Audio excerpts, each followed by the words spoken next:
10 новых артистов пополнили балетную труппу театра имени Мусы Джалиля, которую по праву можно назвать интернациональной. Здесь говорят на русском, татарском, казахском, украинском, а теперь на японском и португальском языках. Солисты труппы начинают осваивать новые образы и стили. Сегодня ведущий танцовщик Нурлан Канетов приступил к работе над своим первым творческим вечером, куда войдут специально созданные номера. О других деталях в материале нашего культурного обозревателя Дмитрия Пивоварова.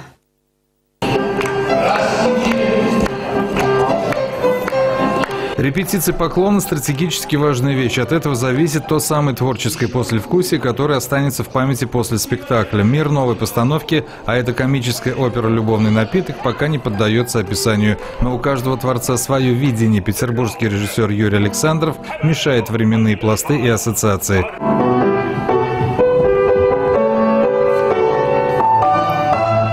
Ведущий танцовщик балета Нурлан Канетов готовит свой первый творческий вечер. Отчасти это связано с тем, что подобных мероприятий проходит весьма мало. Вместе с Канетовым репетирует прима Кристина Андреева. Скоро ведущая солистка приступит к работе над «Жизелью» вместе с легендарной балериной из Эстонии Каей Кырп. Помимо Кармен Сюиты, в вечере у Канетова будет немало эксклюзивных номеров. И Клэр Бриан приезжает из Бордо, и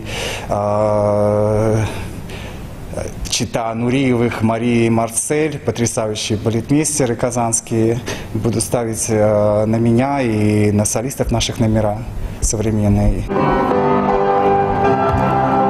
Сегодня в труппе 78 исполнителей. Коя Окава и Мидори Тарада прошли кастинг и оформили необходимые документы. И теперь штатные солисты. Ну, как бы я узнал про татарского театра. Ну, из этого театра танцоры. Ну, мы друг друга знавали в конкурсе. Сегодня свое творческое крещение получает и еще одна двойка солисток. Это украинка Катерина Одаренко и бразильянка Аманда Гомес, которая присматривается к казанской труппе и незнакомому, но уже ставшему весьма притягательному городу под названием Казань.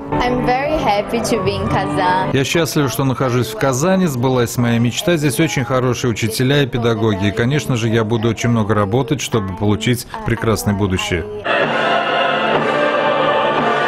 Сегодня же идет работа над шлифовкой еще одного премьерного спектакля последнего сезона «Мистерии» Кармина Бурана. Новый же сезон откроется 3 премьерами последнего времени. Это «Любовный напиток» Кармина Бурана и «Севильский цирюльник». Впереди работа над мессой «Си минор» Баха, сплав пластики и вокала под руководством выдающегося танцовщика Владимира Васильева выльется в очередную философскую притчу об общечеловеческих ценностях. Дмитрий Пивоваров, Дмитрий Рженко, телеканал «Эфир».